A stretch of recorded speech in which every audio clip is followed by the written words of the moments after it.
Good morning students. आज हम binomial, trinomial, nomenclature और रूल्स ऑफ नोमेनक्लेचर की बात करेंगे। द्विनाम पद्धति, त्रिनाम पद्धति तथा नामकरण के सिद्धांत, उनके बारे में हम चर्चा करेंगे। आपने सिलेबस देख लिया होगा और पहला टॉपिक उसका टैक्सोनॉमिक हायरार्की की बात हमने करी थी आपसे, तो वो आपने कर ली होगी स्टडी में। बाइनोमियल सिस्टम होता क्या है? The binomial nomenclature is the biological system of naming the organisms in which the name is composed of two terms, where the first term indicates the genus and the second term indicates the species of the organism. द्विनाम पद्धति क्या होती है? द्विनाम पद्धति जंतुओं के नामकरण की एक सिस्टम है, एक तंत्र है, जिसमें किसी भी जंतु का नाम दो पदों में दिया जाता है, जिसका पहला पद जीनस कहलाता है, वंश कहलाता है, तथा दूसरा पद स्पीसीज या जाति कहलाता है। अगर हम इसी में नोमेनक्लेचर की रूल्स की बात करेंगे तो जीनस का फर्स्ट लेटर हमेशा कैपिटल होता है और स्पीसीज का फर्स्ट लेटर रनिंग होता है। आपने बहुत सारे एग्जांपल्स देखे होंगे, आगे हम और बात करेंगे इसी संदर्भ में। ये तो बायनोमियल सिस्टम की बात हुई। अब ट्राइनोमियल सिस्टम में क्या होता है? इसी में एक तीसरा पद और जुड़ जाता है। In trinomial nomenclature the name of the organism is composed of three terms. तीन पद होते हैं, तीन शब्द होते हैं उसमें। पहला शब्द जीनस होता है, दूसरा स्पीसीज होता है और तीसरा सब स्पीसीज होता है। तो तीन पदों से मिलकर नाम बने तो वो ट्राइनोमियल सिस्टम ऑफ नोमेनक्लेचर हो गया। और दो पद जो कि लिनियस ने दिया था, कैरोलस लिनियस ने, कार्ल वॉन लिने आप जानते हैं। कैरोलस लिनियस का वास्तविक नाम कार्ल वॉन लिने था, जिन्होंने बाइनोमियल सिस्टम के आधार पर अपना नाम बदलकर कैरोलस लिनियस रख लिया था। The system of binomial nomenclature was introduced by Carl von Linnaeus.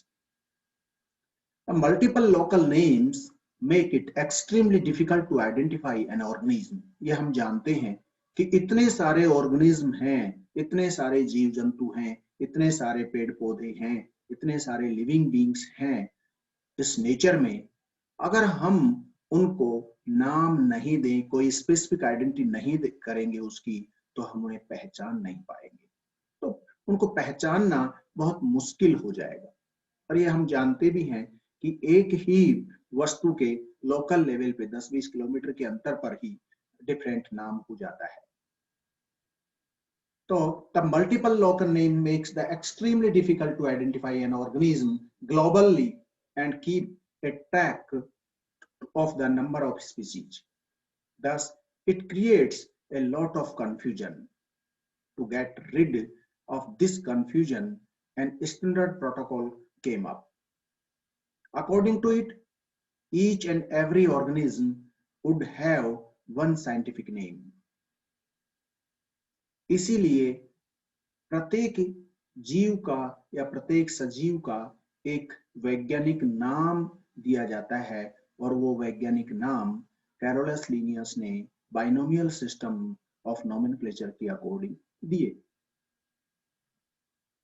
which would be used to everyone to identify an organism. This process of standardized naming is called as binomial nomenclature. All living species, including plants, animals, birds, and also some microbes, have their own scientific names. For example, the scientific name की बात करते हैं तो जैसे tiger की बात करते हैं, पैंथेरा टाइग्रिस, तो पैंथेरा is the genus और Tigris is the species. The scientific name of human, you know very well, the Homo sapiens is the name of the human being. So human, Homo is the Here, Homo represents the genus and Sapiens represents a particular species. Indian bullfrog is scientifically written as Rana tigrina. Here, Rana is the genus and Tigrina is the name of species. So this is the way of binomial nomenclature in which the two steps or two uh, terms are given for the naming of the organism. Rules of binomial nomenclature. Biologists from all over the world follow the uniform set of principles the naming for the naming the organisms. There are two international codes which are agreed upon by all the biologists over the entire world for the naming protocol. These are International Code of Botanical Nomenclature, which deals with the biological nomenclature for plants, और international code for zoological nomenclature, ये animals के लिए काम में आता है। यही नहीं, 5 कोड हैं, आगे हम बात करेंगे। अभी हम 2 कोड की बात कर रहे हैं यहाँ पे कि प्रोटोकॉल में ये इंटरनेशनल कोड्स जो बॉटनिकल नोमेनक्लेचर और जूलॉजिकल नोमेनक्लेचर की बात जो कर रहे हैं वो प्लांट्स और एनिमल्स के आइडेंटिफिकेशन में प्रयुक्त होते हैं। These codes make sure that each organism get a specific name. That name is globally identified. इसी के आधार पर जो नाम दिया जाता है तो वो ये निश्चित हो जाता है कि किसी ऑर्गेनिज्म का नाम स्पेसिफिक हो गया और उसको ग्लोबली या वैश्विक स्तर पे उसको उसी नाम से जाना जाएगा। The naming follows certain conventions. Each scientific name has 2 parts, generic and specific epithet. मैं ऊपर भी बात की थी कि 2 नाम है binomial nomenclature rules के अकॉर्डिंग। इसमें the rest of the biological nomenclature rules for writing the scientific name of organism include the following. कौन-कौन सी बातें और शामिल की जाती हैं? All the scientific name of organism are usually Latin.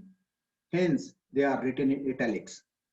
Latin में नाम दिए जाते हैं, साइंटिफिक नेम जितने भी होते हैं, और दूसरी बात उनको इटैलिक्स या तिरछे लिखे जाते हैं। यहाँ हम एक बात और जोड़ना चाहेंगे, तिरछे लिखना, बोल्ड फेस में होना या अंडरलाइन करना, ये नॉर्मल टेक्स्ट से डिफरेंशिएट करने के लिए प्रयुक्त होते हैं। तो यहाँ पर अगर हम कंप्यूटर युग की बात करते हैं तो यहाँ इटैलिक्स में प्रिंट हो जाएंगे, लेकिन जहां हैंड रिटन लिखा जाता है तो वहां इटैलिक्स में नहीं होता, इसलिए हम उनको अंडरलाइन करते हैं। नॉर्मल टाइपिंग की बात करते हैं तो भी उसमें अंडरलाइन कर सकते हैं और या फिर हम उन्हें बोल्ड भी लिख सकते हैं। There exist 2 parts of a name. The first word identifies the genus and second word identifies as a species. When the name and names are handwritten, they are underlined or italicized if typed. This is done for specify its Latin origin. The name of the genus starts with capital letter and the name of the species starts with a small letter. Why the biological nomenclature important? As stated previously, there are millions of species of organisms distributed throughout the world. ये हम जानते हैं कि लाखों की संख्या में प्रजातियां हैं पूरे संसार में या इस वर्ल्ड में, तो हम उनको आइडेंटिफाई कैसे करेंगे, उसको रिकॉग्नाइज कैसे करेंगे, हम उन्हें पहचानेंगे कैसे, किस नाम से जाना जाएगा, ये बहुत मुश्किल होगा। इसलिए बायोलॉजिकल नोमेनक्लेचर जरूरी है और उसमें लीनियस ने उस समय बाइनोमियल नोमेनक्लेचर सिस्टम दिया जो आज तक चला आ रहा है। Furthermore, the same organisms are known by different names around the world, and this can cause confusion when trying to identify or classify. Hence, binomial nomenclature was seen as a viable solution to this problem.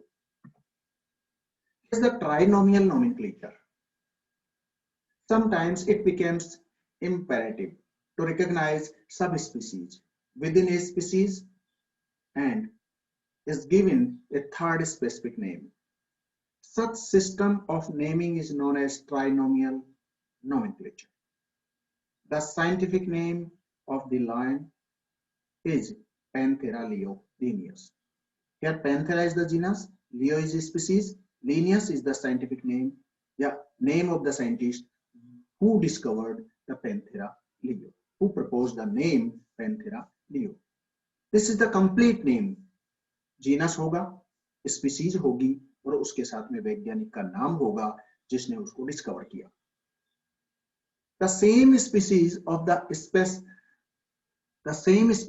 the specimen collected in different countries shown minor differences from the original form.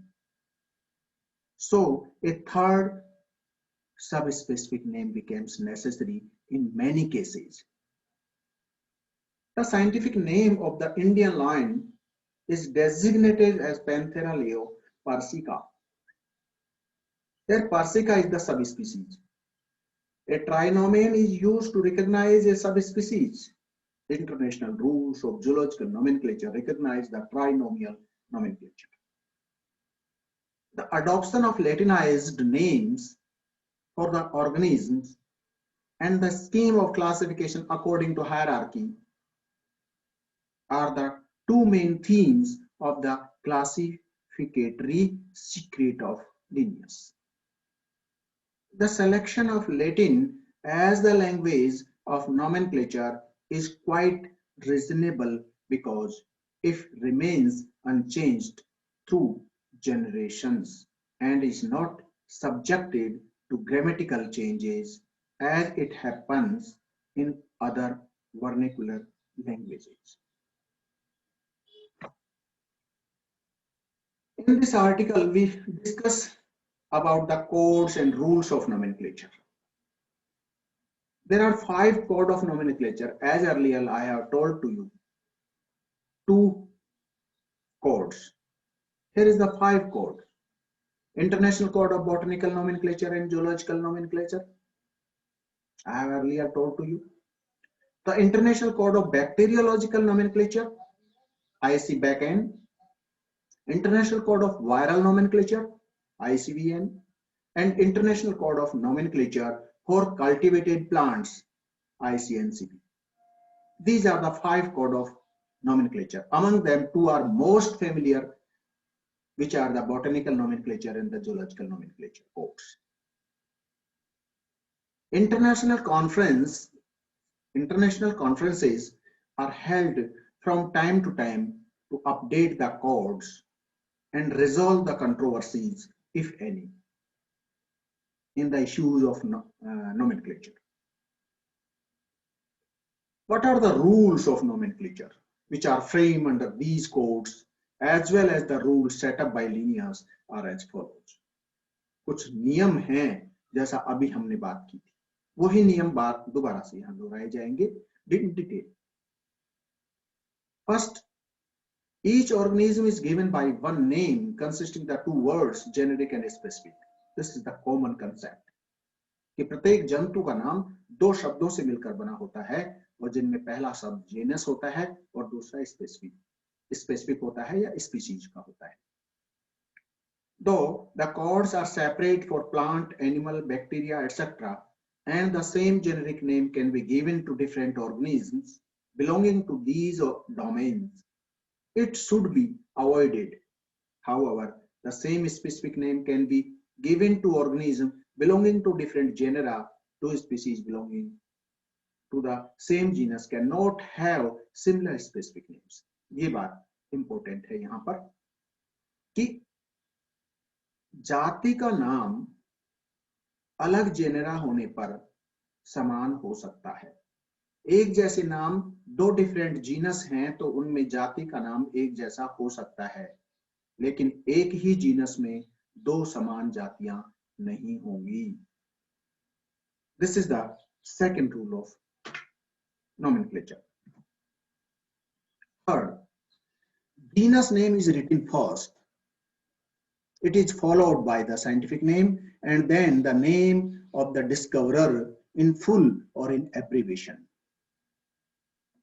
Genus का नाम लिखा जाता है पहले, उसके बाद में species का नाम लिखा जाता है, और उसके बाद में उसके खोजकर्ता का नाम लिखा जाता है। पूरा लिखा जाता है या उसका सरनेम लिखा जाता है या एब्रीविएशन, एब्रीवेटेड फॉर्म में उसका नाम लिखा जाता है।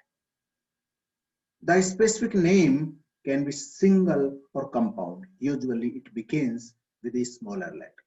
जीनस का नाम हम जानते हैं कैपिटल लेटर में होता है, स्पीसीज का नाम जो होता है स्मॉल लेटर में होता है, और डिस्कवरर का नाम जो है कैपिटल लेटर से शुरू होता है। Scientific name is printed in italics. ये हम जानते हैं कि वैज्ञानिक नाम किसी भी जंतु या पादप का दिया जाता है वो इटैलिक्स में या तिरछी छपाई में प्रिंट होता है, और हाथ से लिखने पर वो अंडरलाइन किया जाता है। An exception is made when the biological name is written as title of paragraph. The name of the author is kept in Roman script. Author का नाम रोमन स्क्रिप्ट में लिखा जाता है। The original name were taken from Latin and Greek language. New names are now derived either from Latin language or are Latinized. या तो हम उसको लेटिन में लैंग्वेज में लेते हैं या उसको लेटिनीकृत कर देते हैं अब जो नाम लिखते हैं। This is because Latin language is dead and therefore it will not change in form और spellings with the passages of time. Passage of time, समय के साथ में वो परिवर्तित नहीं होती। इसलिए bearing obvious errors or misprint, a scientific name retains its original spellings. चाहे जो भी हो, शुरू में जो लिखा जाता है साइंटिफिक नेम वो ही बना रहता है। No name are recognized prior to those used by Linnaeus in 1753 or plants in species Plantarum, and in 1758 for animals in the 10th edition of Systema Nature. The name of the families and subfamilies should be based on name of type genus. The name of subfamilies, families and other categories are not printed in italics. तिरछी छपाई में नहीं होती है सभी families, subfamilies, और they can however be written in bold letter. वो एक अलग बात है कि उनको लिखा जा सकता है बोल्ड लेटर में, लेकिन ऐसा जरूरी नहीं। When a species is transferred or revised, the name of the original worker is retained but in parentheses. अगर किसी स्पीसीज का ओरिजिनल डिस्कवरर स्पीसीज का जीनस बदल दिया जाता है या उसको रिक्लासिफाई कर दिया जाता है, उस केस में ऑथर का नाम ब्रैकेट में आ जाता है। यदि उसको स्पीसीज ट्रांसफर्ड हो जाती है या रिवाइज्ड हो जाती है तो ऑथर का नाम ब्रैकेट में आ जाता है। In publishing a new name the type specimen of the material is kept. Type specimen जिसे हम होलोटाइप कहते हैं वो हमेशा रखा जाता है, किसी न किसी म्यूजियम में रखा जाता है। A new scientific name is brought is thought of on the basis of its characteristic. A personality or place, the selected name is such that it has no resemblance with any previously published names.